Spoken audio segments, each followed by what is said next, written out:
Salam à vous, chers lecteurs, gens d'ici et d'ailleurs. La plupart d'entre vous me connaissent. Je m'appelle Sidi Bouya Mbaye. Je suis écrivain, mais un écrivain atypique. Je suis un aveugle qui écrit des romans. Mes deux premiers romans ont été bien accueillis par le public. Le Rescapé, c'était en 2013. La Longue Nuit 2017. Et aujourd'hui, je vous présente le nouveau-né, notre nouveau bébé, Volupté fatale. Vous savez comme moi que c'est difficile parfois d'écrire, surtout lorsqu'on ne voit pas. Mais c'est toute la problématique, et sinon le grand questionnement qui a interpellé l'humanité depuis toujours, depuis l'aube des temps, le voir et le non-voir. Aristote avait-il raison de dire qu'en dehors des yeux, on ne peut rien faire? Et Hegel et Platon n'ont-ils aussi pas raison de dire que quand vos yeux physiques s'estompent avec la tombée de la nuit, voilà où s'ouvrent les yeux de l'esprit? Telle était la problématique du précédent roman, qui avait suivi Le Rescapé, où on rendait hommage à Nelson Mandela Madiba, une contribution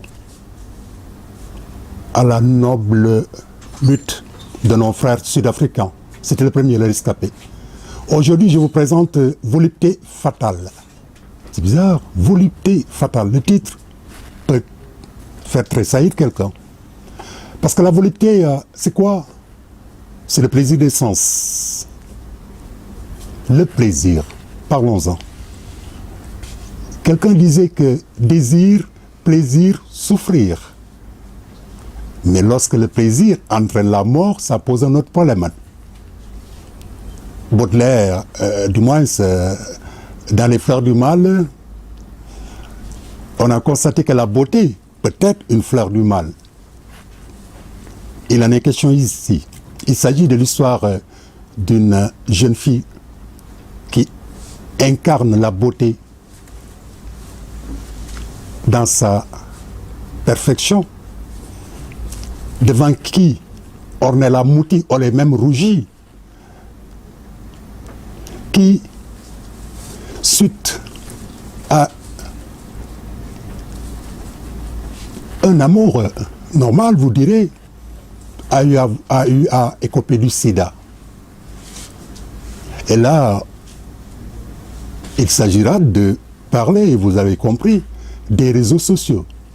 Parce que c'est entre deux temps, entre Sénégal et France. Angela a aimé Oswaldo, le prince de la mode à Paris. C'est le rêve d'une jeune fille, le rêve d'Emmanuel, l'âge où la jeune fille a tendance à amplifier la vie. Mais elle a été victime des réseaux sociaux. Ce thème sera abordé. Cette fille, ayant écopé du sida, a vu son monde se détruire, tel Jenny River, parce qu'il ne pouvait pas comprendre comment préserver cette beauté. La mort est-elle belle? Un cadavre est-il beau?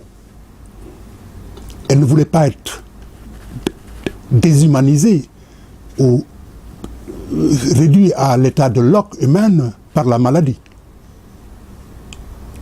C'est en cela où sa mort a été précipitée, mais avec beaucoup de péripéties. Elle voudra se venger, utilisant sa beauté.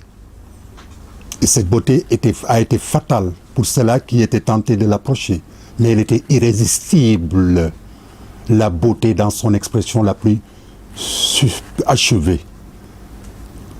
Angela nous entraînera dans ce roman dans le maquis, chez les indépendantistes, à qui elle pense être responsable de la mort quelque part de sa mère. Elle nous entraînera dans un combat constant permanent contre l'homme, responsable de tous ces malheurs. Mais cet homme, c'est pas Oswaldo, c'est l'ensemble des hommes. Et vous verrez comme quoi qu'en fait qu'elle a pu, par cette arme redoutable qui est sa beauté, distiller le sida comme arme.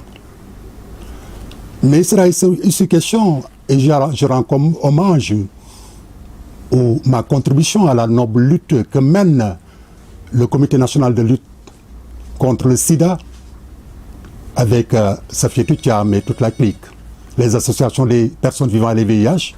Il y a des notes d'espoir, un hymne à l'espoir. On verra beaucoup le syndrome de Stockholm, parce que quel que soit pour autant ce qu'elle voudra, elle n'est réellement qu'une jeune fille qui a un cœur. Répondre à s'agit par un expert et par un changement de comportement. Elle va aimer un autre. Elle va aimer, hein, franchement, cette fille-là. Mais ce qui est grave dans ce roman, c'est-à-dire l'agent instructeur qui était chargé de combattre les indépendantistes et qu'il avait pris en otage, tomba amoureux d'elle, amour réciproque. Mais à la fin, on comprendra cet homme qu'elle a tant aimé, ces personnes qui se sont tant aimées, étaient dans une situation incestueuse. Je vous parlais de inceste. Le titre a changé, c'est plutôt volupté fatale. Mais là, c'est l'inceste carrément. Cet homme qu'elle a aimé, et son père. Et vous verrez comme quoi qu'en fait que cette volupté a été fatale, car face à cette contingence supérieure, elle ne pouvait plus supporter. Elle a préféré la mort pour préserver sa beauté. Ce roman nous interpelle tous, nous humains. Il y a toute une réflexion philosophique sur la destinée, la fragilité du destin humain, à travers toute une réflexion philosophique sur la mort, sur la vie, sur l'absurdité de la vie. Et je vous invite, chers lecteurs, pour cette fois-ci de ne pas simplement aimer la télé et tous ces trucs, mais d'acheter ce livre qui est actuel. Parce que c'est une pandémie. À l'image de la coronavirus, c'est une pandémie qui est là et qui existe et qui fait des ravages au Sénégal. Vous aurez toutes les informations sur le sida. Et tout sur le sida, l'historique du sida et tout un tas de choses. Je dis qu'en fait que c'est un outil de communication qui fait écho au combat, à la lutte que mènent les autorités du monde contre cette pandémie qu'est le sida. Le sida tue, mais ne tue plus. Il y a des choses à faire pour l'éviter. C'est donc une invite à découvrir la volupté